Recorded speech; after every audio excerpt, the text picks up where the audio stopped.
Hey everybody, welcome and thank you for tuning in. You're watching Heat 3 of the Trophy Series at Newcastle. Before we get started, this would have been even worse of a scenario if the engine didn't start, but here, because I was having battery issues on the first day, I never started the go-kart up. This is the second day and I never started the go-kart up in the morning. You should always do that. I never did it because I was like, I don't know if the battery's fully charged. I don't know I don't know if it's properly charged. I don't want to connect it to lose the voltage because I won't have any way to charge it while still on track. That was a mistake. I probably should have, because if I had attempted to start it prior to coming to the grid, I would have had this issue out in the pit area. So what's happening is the starter motor's not properly connecting with the Benedicts, and it just spins. And because it does that, it doesn't connect, doesn't click, doesn't turn over, doesn't start. It's just, you can just hear it like zooming, so it's not properly connecting the Benedicts or not springing the gear out to the Benedicts to start the engine itself. So I panicked a little bit, but I know it's not the greatest system, the Firebird wiring harness and starter motor. It's not the best system. I reckon. I still believe the X30 has the best system out of all three engines. The Evo, so the Fireball and the Evo, the Fireball kind of takes part of the Rotax engine and a part of the X30 engine, where the battery is a main part of the performance in the Fireball that has been taken from the Rotax, and partially the wiring and ignition set is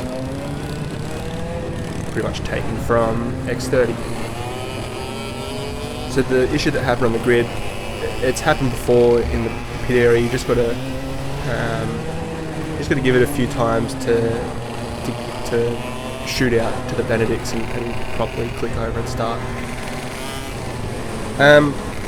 Look, I'm giving the commentary one more try.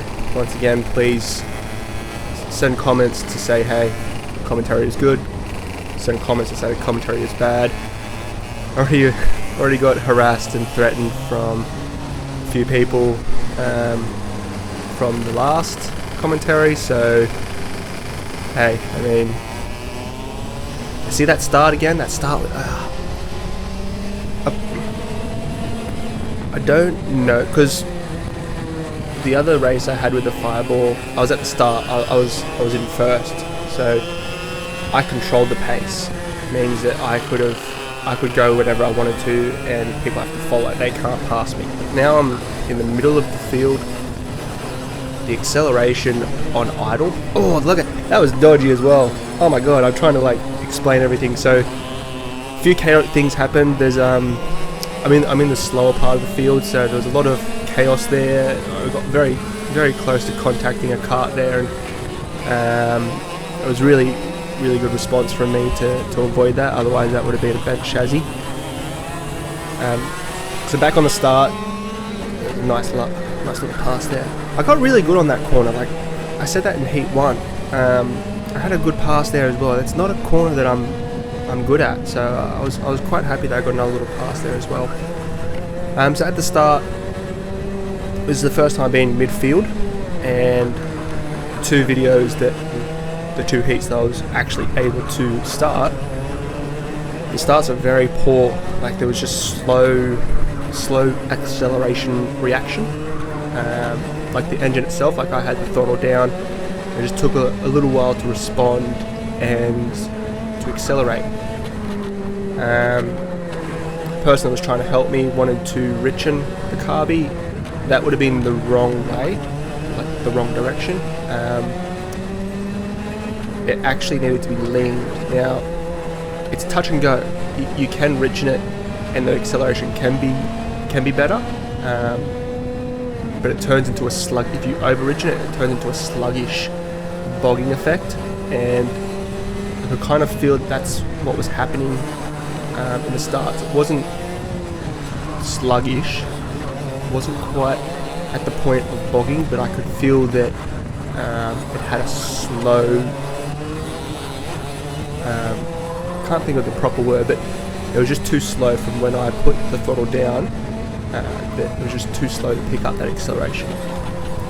Leaning it lessens the fuel consumption on idle, and that gives a much quicker acceleration response. But once again, it comes with a grain of salt. Same as richening it. If you lean it too much, you can cause a lot more damage to the engine, and you can cause stalling. So there's a little small field here in that richening and leaning. I'm going to go to leaning, and I'm going to test it, see how that goes. Now, I didn't do finals because I DNF'd in this heat here, as you will soon see. The sprocket came off because the bolts weren't tightened, took the chain off, destroyed everything, and that's my race done. But yeah, I didn't want to go in the finals because I would have been at the very back, and as you saw at the start of this race, it's just very, very close to accidents. But yeah, thank you for watching, and hopefully I did better.